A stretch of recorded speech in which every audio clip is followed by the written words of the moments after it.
Hello and welcome to From My Mother's Basement. Only in this week it is from my Michael's office. My Michael's office? Whatever. Either way, from my office. I am Michael. This, Jason, I guess, is what they call last I checked. Okay, yes. We'll go with that for this time. Yes, I am Jason. And we're here to talk about all things geek, sundry, and whatnot. And hey, look, we even got these things aligned correctly. Woo! So first off, happy Easter to everyone. It is an Easter Sunday. Yes, I remember I did say I was going to do rabbit ears. Unfortunately, the rabbit ears I thought we had, we don't. So Your bunnies weren't really helpful. So. The bunnies weren't, and I'm not going to bring the bunnies in here because I like my cables intact. So. Well, people say Happy Easter. I say Happy World Backup Day because that is actually a thing. Yep. We got Jesus on the third day because he went to Carbonite. No, they're not a sponsor. Although that would be the pretty awesome ad campaign. Could you believe the numbers they would get if they had that? Can you imagine the protests they would get if they had that? Hey, no news is bad news is still good news. That's true. There's no such thing as truly bad publicity. So. Anyway, hi guys. We've got all sorts of fun stuff to talk about this week. Because there's been a crap load of stuff that's happened over this past, I would say, 4 days. GDC took place this week, so which is the Game Developers Conference. You also had WonderCon going on in Anaheim. Which is still going on, technically. Technically, yes. Barely. There was also International TableTop Day. Which was awesome. Yes, it was. Let's start off with that, because we were actually at an event for International Tabletop Day. International Tabletop Day. We went to an event here at local Hypno Comics. You hear us talk about them all the time. Nikki works there one day a week for the fun of it. And it's a great place. George Chase runs it. We love it. You always hear us talk about it. You're probably sick of hearing about it.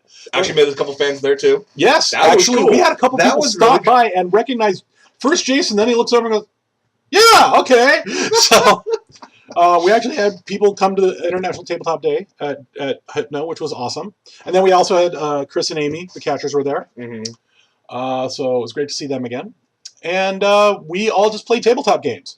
I finally got to play my first game of Munchkin. About time. Freaking love that game. That game's awesome. I bought it. Oh, I totally bought it.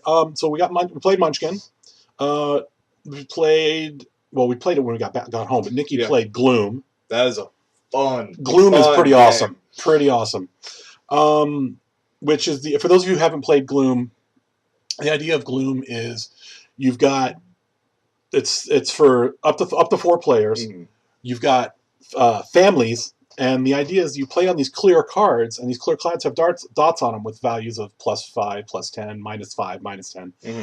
And the idea is you're supposed to make the lives of your characters, as the characters in your family, as miserable as possible before you knock them off. And then once all of your family is dead, you have to count all the points up and see who had the most miserable life.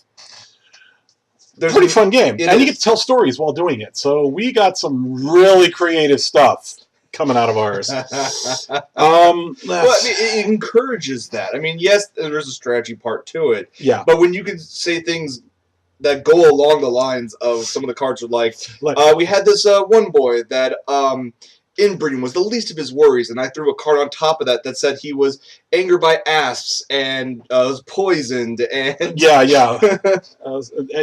by vipers, angered by asps, and also then another one we had a guy who was shunned by the public. And why was he shunned by the public? Because of what he ended up doing with the asps. I mean, we just went with it from there. It was a lot of fun. And it's less than $20 for that game. So. Oh, yeah. So if you ever get a chance to play it, do. It's fantastic.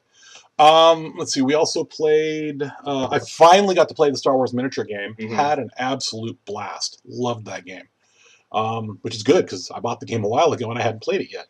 I bought it for the little miniatures, dude. You bought it for the minis, but now that I've actually played the game, I'm like, okay, now I'm going to play the game. Now the minis are more than just little figures on my desk. Especially the fact that you don't need like a board to play. That's what's great about it. You don't need a board. You don't need a hex paper, or hex maps. You don't need graph paper. It's all open space. We could feasibly do a whole flotilla in the living room. Nikki would kick my ass, yes, but we could do it. Yes. The point is the concept's there, and we could let the bunnies loose, and they could be the space monster hopping through.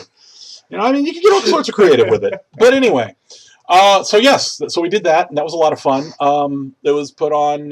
There was in association with Geek and Sundry, Mm-hmm. and they gave out special promo cards. And one of the Gloom cards was the Will Wheaton Gloom cards. You can make Will Wheaton's life a living hell. Yep. Quite amusing. There was also the Munchkin bookmark card that was actually playable in Yes, the game. yes, they gave out the bookmark card. What else was there? There was a guy from the is it? I want to say it's Aiko or Iiko or something like that. Mm-hmm. That makes the game King of Tokyo. They actually the game company sent a rep to the comic shop to demo King of Tokyo and a lot of their other games, and their table was hopping. Yeah. To the shower in the chat, was Will Wheaton there? No, not at this event. He was busy doing his own tabletop thing at WonderCon, about 100 miles south. Yeah, he was in Anaheim doing WonderCon. But everybody was network linked, so we were supposedly live streaming to stuff. So yeah, I saw on the Facebook page that they got like over 2,000 views. Nice. So it's like that's kind of cool. I mean, it was pretty busy the entire time. Yeah, it was. It was. I mean, from open to close, it was packed. Good times though. It was. It was a blast. But that's not the only thing we did this weekend. No. I came down a little bit early so we could all go check out a movie. Yeah, G.I. Joe. Enjoyed it. G.I. Joe Retaliation. Yeah. Starring Dwayne "The Rock" Johnson. He was the People's Joe. The People's Joe. Now, what was Bruce Willis? Bruce Willis's world. We just live in it. Okay, yeah, good point. He was the original Joe. Okay. Before we break down this movie in our review, my quick 2-word review of this was Law RZA. Oh, God. Spelled L-A-W-L. Oh, man. So what the F was with RZA as Blind Master? Yes. Now, for those of you who don't know who Blind Master, the character is in this the comic franchise, why don't you explain that? I kind of want to get Nikki in here and have her explain it. She knows it way better than I do. It's her obsession. So the Ninja Clan that Storm Shadow and Snake Eyes are from, I'm not going to say the name because I'll butcher it, and then Nikki will come in here and smack you in the back of the head. She's really not a violent person, honest. It's just, her don't mess with her ninjas. Anyway, there's the Hard Master, there's the Blind Master, and I think it's called the Easy Master or something like that. The Hard Master was the one who taught Snake Eyes and Storm Shadow, and was killed when Storm Shadow and Snake Eyes were kids. Storm Shadow was framed for the killing. This is a common public knowledge. It's not a spoiler. Yeah. What would be a spoiler is saying who did the killing. But Storm Shadow finally gets vindicated. The thing is, the Blind Master was supposed to be... Oh, God. Okay, let me put it to you this way. For all the ninjas that were in this movie, and there were a lot of them. There was like easily 20, 30 ninjas in this movie. In the entire credits for the movie, 5 Japanese names. None of them were stunt people or actors. There was a compositor, a caterer, a rotoscoper, and a match mover, and something else. I mean, ninjas are not Chinese people. I'm sorry. They're not Korean. They're not Taiwanese. Blind Master... And Blind Master is not a member of the Wu-Tang Clan. Storm Shadow, you've been cleared. Now you're my nigga again. No! No! Oh, man, it was just bad. Yeah, I mean, nor were they black. The movie, in general, I applaud the fact that they took a plot that you would find from, like, the cheesy 80s cartoons and ran with it with actual death, though. With actual death, I mean, yes. None of this last-minute ejection crap. People died. Billions died. Millions. Millions, billions. The population of London isn't that much. That's true. Although, galactic lawn darts. That's all I gotta say. Outer space lawn darts. Boom. Yeah. I'll give it props on that. It was fun. It was more enjoyable than the abomination that was the first one. Oh, God. Yes. And because this one probably made a decent amount of money in theaters this weekend, one would hope, they're probably going to make a new one. Because Michael Bay's already talked about a possible... Oh, tell me Bay's not going to do it. No, but there's talk about possible overlap between Joes and Transformers. There was a comic that did that. It's not unprecedented. There was a comic strain crossover with G.I. Joe and the Transformers. Oh God, that could be funny. Just Optimus Prime going, no. G.I. Joes, roll out. No. If the money is there, if the money's there, they'll do it, and you'll have plenty of base explosions. But oh man, it was fun though. I enjoyed it. I liked the story a lot better. I'm not thrilled with how they chose to deal with the pre-existing Joes. I thought that the way they dealt with Destro was awesome. Yes. That was pretty damn funny. It was fun. It was a good movie. It's worth seeing. If you like G.I. Joe, the series, and you're willing to forgive the lack of canon, they did actually try and merge some. I mean, they did some decent adaptation. It was a fun ride. It really was. For those, it's not going to get any Oscars. No. It actually it might get a Razzie, but no, it will get a Razzie. It's not going to get any SAG awards. For those of you who are not fans of the franchise, wait till it goes out in Dollar Theater, and it's a fun popcorn flick. It is. It is definitely. I got to give RZA credit. At least he tried to be serious about it. He failed miserably, but he tried. He tried. You could tell he was genuinely trying. He wasn't doing none of this. Yo, dog, I heard you killed the hard master. Yo, no. Ooh. Just can't wrap my brain around that concept. I'm the blind master. All right. You know why I'm so dark? Because I'm blind. I got burned. No, that's bad. Well, before the movie actually started, they were showcasing a trailer for an upcoming movie we've talked about before on this show. This is a new trailer out. We're talking about the Wolverine, and let's give this one a shot because it looks so good.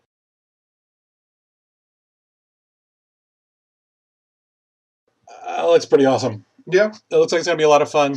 Wolverine in Japan, fighting on the trains, and I'm trying to remember which one the red line is. I know that train. I know what train what line that is. But it's kind of cool. It looks like a lot of fun. And it's Hugh Jackman. Hugh Jackman's a badass Wolverine. Yes, very much so. And I agree with what who was it that put it in the chat. Hang on, I've got to find the right one here. Yes, with Shadar. Every movie after X-Men 3 was an apology. I fully agree with you. Yeah, I'll go with that. It's a very accurate statement. Yeah, X-Men's First Class, Wolverine Origins. I liked those movies. Yeah, I liked First Class. Yeah, I'm hoping this one will be good. I've read the comics that this is based off of. Are they actually going to follow the comics this time? I'm hoping. I'm really, really hoping because there's some really cool shit that happens. You think David Hayter will be involved in any way? He's a good writer. He wrote the other ones. He is a good writer. I'm hoping he is. I would hope so. Considering he doesn't have his. Well, we're going to talk about that other gig here in a moment. Do you want to move to that? You know what? Is that what you got queued up next? No, but we can go to that if you want. Yeah, go for it. Okay, so this week was GDC, and GDC talked about a bunch of stuff, which we're going to talk a little bit about. Yeah. But there's one in particular that from Konami. And apparently Kojima changed his mind. In a way. Snake is coming back, sort of. Let's just roll the clip, and we'll let it speak for itself.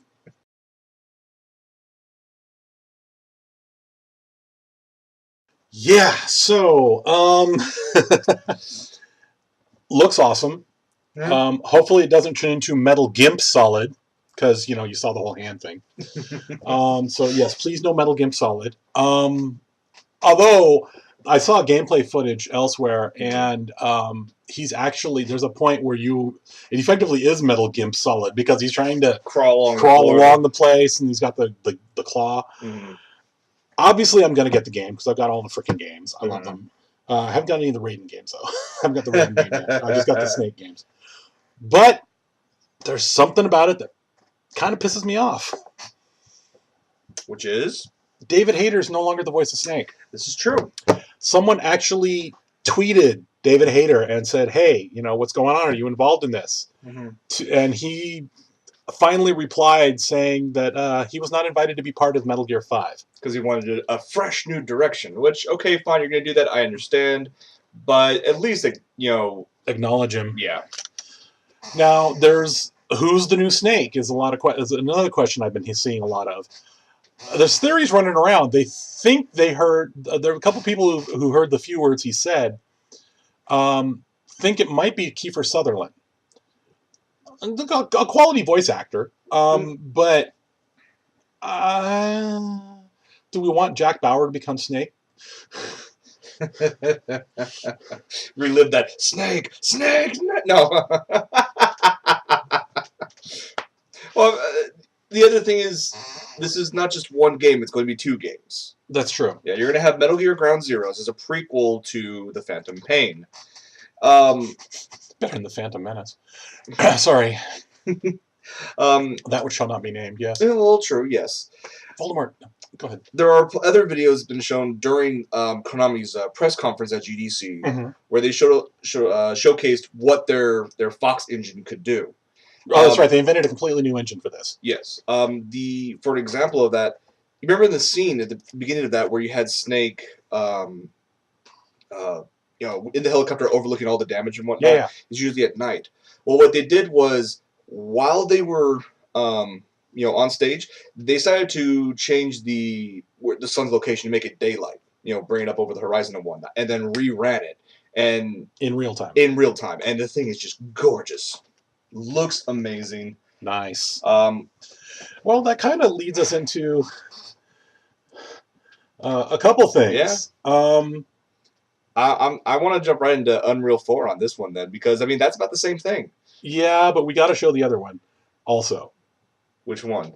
Oh, I don't. We're gonna talk about that one. Yes, we'll get to that one. So anyone who caught the preview I posted on Facebook, notice I asked if the Uncanny Valley had finally been crossed. I know my answer to the question. You guys can honestly determine for yourselves, but there were some demos that were shown at GDC this week. Are we going to do that one first? Or are we going to do no? If you're going about that, we'll go for it. No, we can go with the Unreal 4 first if you want. All right, go for it. Just that the level of the engines and whatnot that are coming out now, the pure polygon pushing power of these things is insane. To the point where almost true photorealism is there. It's Joe user probably won't be able to tell the difference very well. As an example, yes, this is the tech demo for the Unreal Engine 4.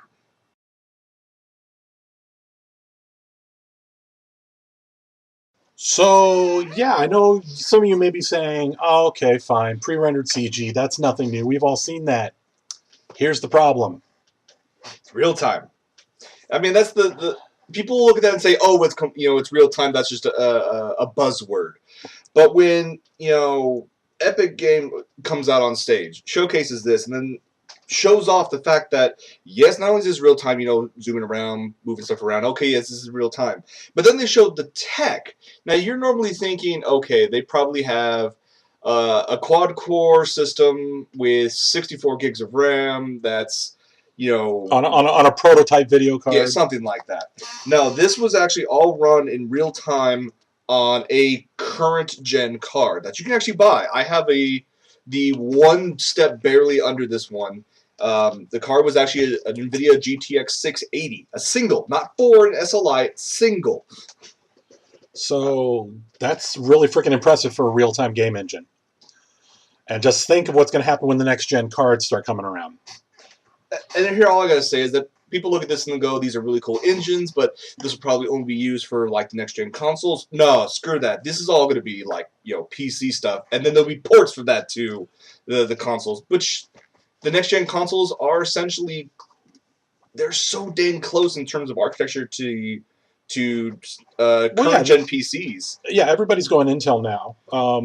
I love the fact the new PlayStation is the new Sony machine is now Intel based. x86 architecture. Oh, That's so which great. basically is only one step shy of the PlayStation OS.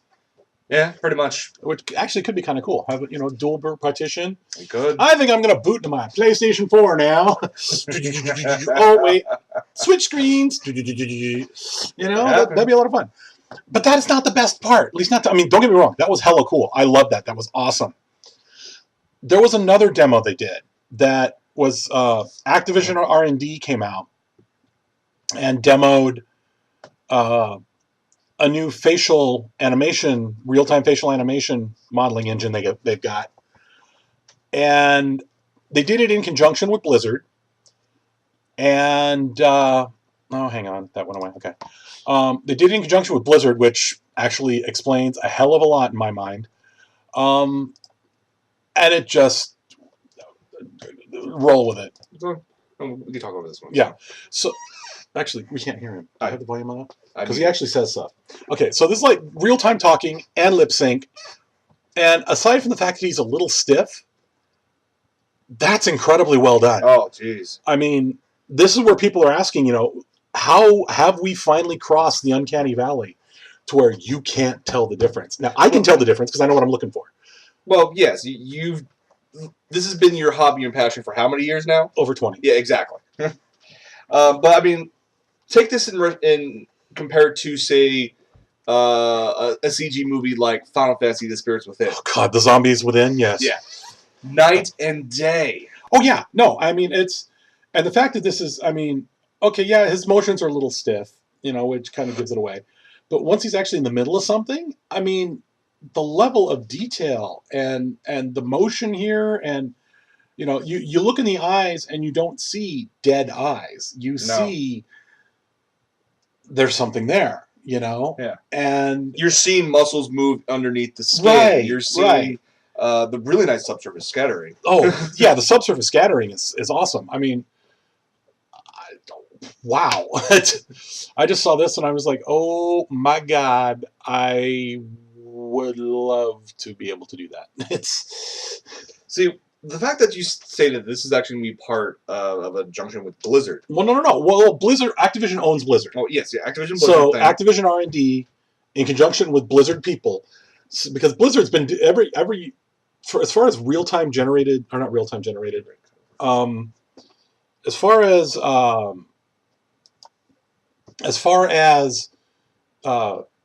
pre-rendered storytelling, digital storytelling and whatnot goes, Blizzard has consistently become the most impressive as they've gone up. I agree with you with that, yes. Look at the opener for Pandaria. The animations for Diablo 3. They're motion picture quality. Blizzard just, people are all upset about the WoW movie hasn't come out. Blizzard just needs to make it them damn selves. They've got the people. This is true. So the fact that they're involved in it doesn't surprise me. Now, I can definitely see Activision trying to take this awesome, amazing technology and then using that in like a Call of Duty game, which I think is just a waste of money. Well, no, they're going to license. I think what they're going to do, if they're smart, is they're going to license it. They're going to license it as part of the engine, as part of an engine, and maybe say they come up with an integration for that to work with the Unreal 4 engine or some other engine. Take these models. Not the models, the technology. Look, take the technology, license it to, I don't know, Valve. That won't happen because they'll make their own stuff. And then they use that in their games, and then they use that in Source Filmmaker, and then you download the models and see what you can do with it then. Wow. Oh, wait a minute. Sorry. No. Never mind. Don't go there. Don't go there. Digital John Holmes. No. Yes, people will do it. People are already doing it. Of course they are. Yes, they are. But, so, yeah, there's a lot of really kick-ass game stuff going on right now. The next-gen machines, well, I haven't seen... I've seen one game that might be the, oh my god, I gotta get the PS4 game. Which is? Oh, I forget which one it was. It was one of the ones they demoed. I looked at it and it's like, okay, that may make me buy it.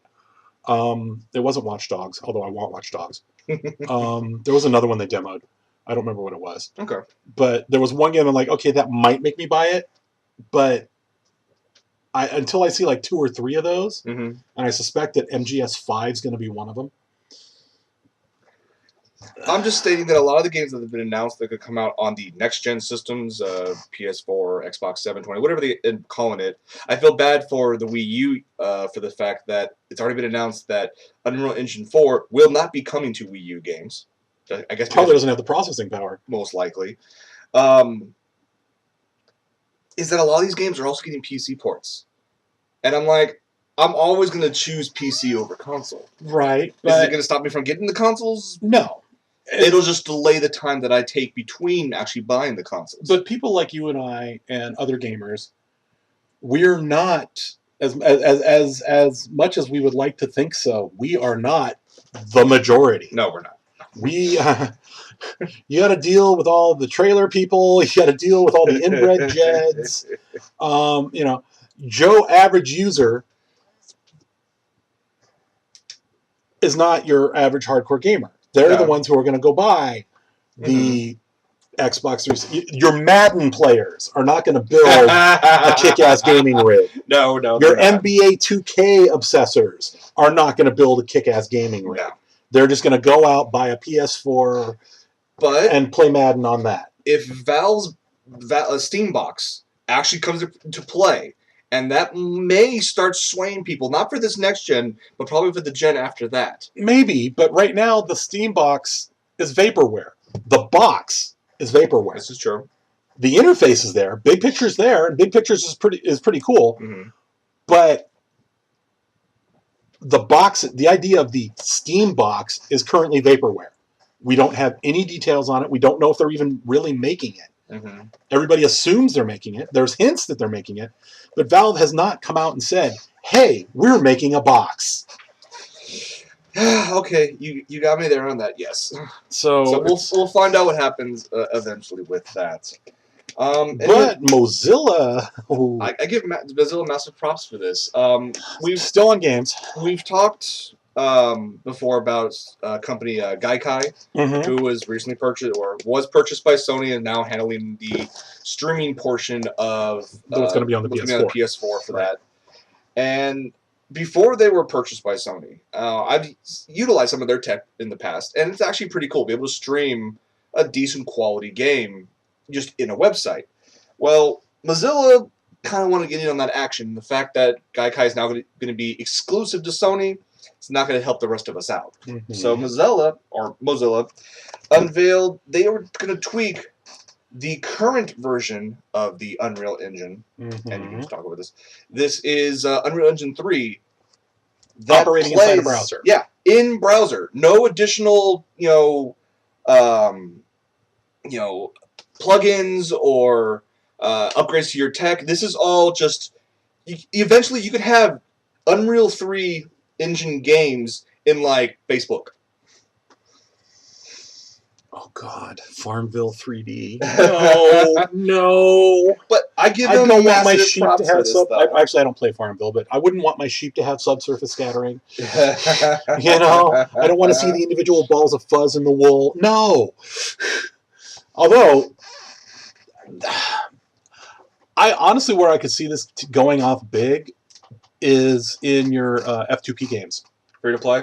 In your games like Fliff or what are the League of Legends, stuff like that. I could see a lot of the free to play online games doing that. Yeah. A nice bit is that apparently it was so easy to port over. Mozilla made the announcement that it only took their devs 4 days to port this over to a working model. Probably took and people say Java's dead. Well, let me rephrase that. Java is used for many things, both good and bad. Yeah. This is an option of the good. Yes. This is an example of what good stuff can be done with Java. So, we'll happen to see what works out with that. I would love to see, we played a bunch of games for International TableTop Day. I would love to see online versions of those utilizing this technology. Let's play Munchkin in the browser. There it is. There's just several unofficial versions of that already. Oh, yes. That game is so damn much fun. Oh, it is a hell of a lot of fun. We went up against one guy who was about to win the game, We used over 10 cards and 3 different monsters to keep him from winning the game. Well, when you throw a wandering monster, which allows you to put a monster in the field, and I throw the most powerful Cthulhu? beast in the game, Cthulhu. And then somebody else throws mate, so there's 2 of them. 2 of them, and then... That was a lot of fun. I was a dick. That was a lot of fun. We were both dicks. Well, that's the point of the game. You're all nice with friends when you're leveling up, and you get about near the end, and everybody turns on everybody else. See, it all goes full circle. Now, it can get so much worse with Cards Against Humanity, and there is an online version of that. Oh my god. I haven't played that game yet. Excuse me. I'm sorry, guys. I'm operating on short sleep. Okay. You have not played Cards Against Humanity. That is a game that when we play, I cannot record. We can record. You expect me to be swearing quite a bit? The cards swear. The cards? Oh. Hey now. When you have cards with responses like Pat Buchanan menstruating, I mean... Oh my. I mean, that's the base level of that game. Oh my. My. The shader, a Super Soaker filled with cat pee. Catholic Church and the Boy Scouts. I mean, it goes as far as you want it to. Wow. Wow. Oh, it'll be... Okay. You know what? Not one we could play at the comic shop, because we have to be... No. Oh my god. We have to behave there. Yeah. No, this is a game especially to play late at night with friends with drinks.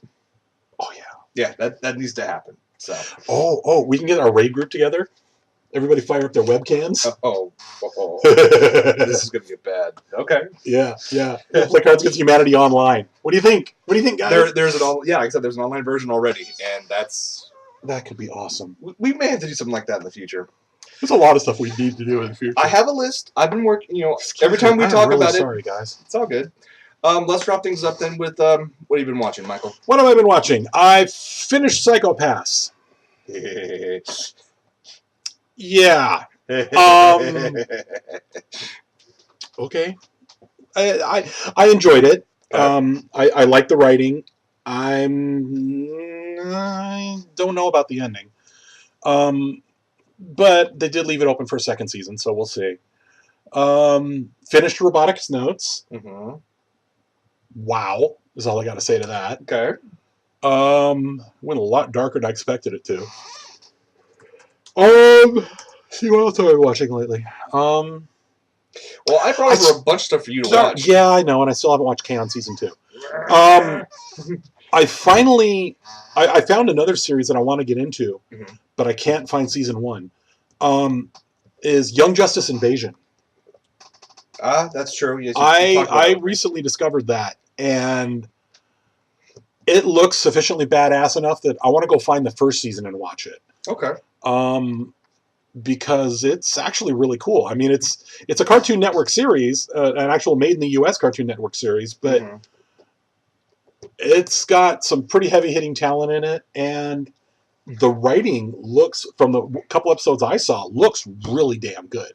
I mean, it's not Saturday morning kid fluff. There's depth of story here.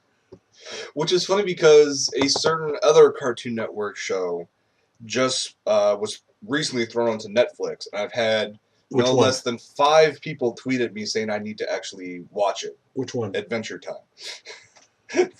Okay. I got stuck watching Adventure Time a little bit because of this. This is the line art for the comic cover that Nikki did. That's cool. For someone wanted her to draw a Fiona and Cake cover. So she did. And Fiona and Cake parts I've seen. That looks actually pretty interesting. Okay. The actual show, not really. I've only seen... The Fiona and Cake bits I saw were pretty funny. I've only seen one episode. It's on my to-do list to watch. I have a You said it's on Netflix? They said it's on Netflix now. Okay, I may check it out. So that's what I've heard, and I'm like, oh okay. I want Netflix. Someone else said like the regular show. I've never heard of that before. The regular show? Yeah. I've seen parts of the regular show. It's not okay. It's not horrible. I mean, it's not Squidbillies or Assy McGee, but it's not fantastic. I mean, it's got some pretty cool parts, but it's not fantastic. Okay. I'm waiting for, and I saw it mentioned in the chat room earlier, the 19th. I really cannot wait for the new Venture Brothers season. Oh my God. Less than a month and a half to go. Less than a May 19th. I so can't wait. It's going to be awesome. I can't wait. So yeah, that's what I've been watching. Okay. How about you? Finished a couple anime series that just recently ended. Bakimasu Gijinen Roman. That was the Loop on the Third and Edo period, basically. Right. That's a lot of fun. I remember talking on the show that it jumped the shark in the first episode, and it continued to do so for the remainder of the series. So they jumped a shark a week? Yeah, because, I mean, it's... I'll give it It's a lot of sharks. Minor... Yes, very much so. I'll give it a minor spoiler, because they... Edo period Japan, you have the get backer, the guy who's going to go and try to help out the poor, one of Robin Hood kind of thing. But he has help from magical suit of armor. This thing jumps every single week into like a Kamen Rider Power Rangers thing, complete with explosions behind them, super kicks. Oh, it's wow. Oh, it's so good. Wow. Okay. What was the other one that just ended? Sakura So just ended. Them feels. Oh my god. Did it actually end? Or is it season end? Because I'm halfway through season 2. The way they end it, it could easily go into another season. Because I will say this: the last episode of that they have right now streaming, half of it is just a setup for another season. But I'm hoping, but all I can say is, given we all hope for second seasons to a lot of our favorite series, one of the series we would all love to see a second season of, which is Panty and Stocking, might not happen because the creators of that from Gainax left that studio to form Studio Trigger. And Gainax themselves are working on a ton of other projects. So the possibilities of a second season is going to suck because they're going to be the biggest troll of the entire industry. True, but what I'd love to see, but other series I'd like to see continued on are, I'd like to see them continue Sword Art Online. I would like to see them continue Excel World, because I know Excel World does not stop where they stopped it. No, it doesn't. There's a whole grip ton more story there. SAO, Excel World, yeah. I mean, I want to see those come back, because I really, despite myself, fell in love with them. I know that the English dub for Sword Art Online was at SakuraCon actually yesterday, up in Seattle. Right. I heard actually pretty good stuff about it, about the quality of it. Cool. Given the fact that there are so many games that have been released for Sword Art Online in Japan that kind of start continuing on little bits and pieces where they left off, I'm hoping that's just fodder for them to continue on. There are a number of other books. The manga keeps on going on, so I mean, why not make another anime series? Yeah. Other than that, just watching stuff here and there, playing some games. Brought a bunch of stuff for him to watch, so I'm hoping, get some response from him on that. Let's see, I brought K-On!, Speedgrapher. Speedgrapher you're giving it. The Speedgrapher I'm giving you, yes. To Nick. K-On! Season 2. And then I'm going to borrow Spice and Wolf Seasons 1 and 2. That one I'm looking forward to. And Heaven's Memo Pad. That one I'm really curious about. Yeah. That one surprised me. That one, like I said before, I got into that series and bought the Blu-ray just by watching a single AMV that used that anime as its source. That AMV did its job. It got me interested. It did. Oh, let's see. I still need to watch season 2 of Game of Thrones. I have it. I just haven't watched all of it. Well, I keep trying to get Nikki. I keep trying to get my mate to watch season 1 with me, but she just hasn't. The time has not been coincidental to do it yet. So okay. But I may say screw it and just jump ahead anyway. True. Yeah, there's not a lot. I've been playing, doing a lot of WoW stuff. Thunder Isle. Oh man! For those of you who are playing WoW, and if you haven't done Thunder Isle yet, do it. It's really cool. It's a lot of fun. Couple parts royal pain in the ass. Oh my god! When they did the stage 3, the setup to stage 3 for Thunder Isle, this is a quest that you have to go on. I died. So my character seldom dies. Okay. Okay. Because it's a hunter, and I've got good pets, and I can play my class pretty well. These things, after about the 8th death in under an hour, I walked the F away because I was about to punch my monitor. So I went online and looked at it, and I'm like going, oh, you can do that thing I considered doing. So then I went and did it, and I was able to get through that one section. Okay. There was one, and it wasn't even the final boss. It wasn't even technically the first boss of that segment. The first boss of that solo instance was where it was after you land. What it is when you're flying along, you got these things, and then first one of the Zandalari trolls comes and tries to shoot at you. You're supposed to jump to their bird and kill them. Then 2 of them come in. You jump to their birds, kill them. Then 3 of them come in. So you've got 3 at once that you're trying to take on. You're fighting one on one bird, while the other 2 on their birds are shooting at you. That's what killed me 8 times in under an hour. I can see why you get pissed, though. Oh, I was so pissed. I figured out a way to get over there and not lose all my health right away, and then I was able to do it. But, oh, man. Well, that was a pain in my ass. Maybe you can get through more of that tonight, then. Maybe. I am working till 4 a.m., so we'll see. But I think that's going to wrap up for this episode. Yes, we are. And since we're doing from my mother's basement, from Michael's office, we don't have the outro. So, what are we going to do? And just normally I throw it in the credits. Okay, yeah. As the classic phrase, fix it in post. Fix it in post. Do you have a hard drive this time? Yes. Okay. So we're gonna wrap it up. So wait, bring up the thing so we can do our little what you is. We're oh so professional.